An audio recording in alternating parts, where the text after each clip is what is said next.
হাই মই ৰাজখোৱা আজি গৈ আছোঁ বিশ্বনাথ ঘাট। বিশ্বনাথ ঘাট মোৰ ঘৰৰ ওচৰতে, বিশ্বনাথ চাৰিআলি বিশ্বনাথ ঘাট।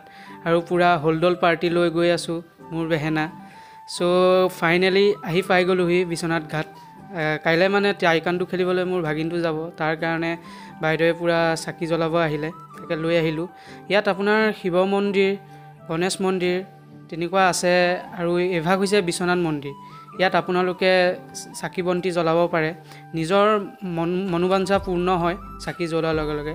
ইয়াত পিকনিক খোৱা হয়, পিকনিক প্লেচ, পানী শুকোৱাৰ পিছত পিকনিক খাবলৈ আহিব পাৰে জানুৱাৰী অহাৰ লগে লগে পূৰা। তাৰপিছত আহিলোঁ, ইয়াক কৈছোঁ মই তই ডাঙৰ নহ'বি সোনকালে, তোক খাই পেলাব। আৰু এভাগ হৈছে বৰলাশিল। ইয়াত বানপানী আহি গ'লেও বৰলাশিলটো ডুবি নাযায়, অলপ হ'লেও বাকী থাকে। আৰু পানীৰ মাজত শিৱ ভগৱানে ভাগ বনাইছে, দেখিবলৈ বৰ ধুনীয়াকৈ বনাইছে। চ'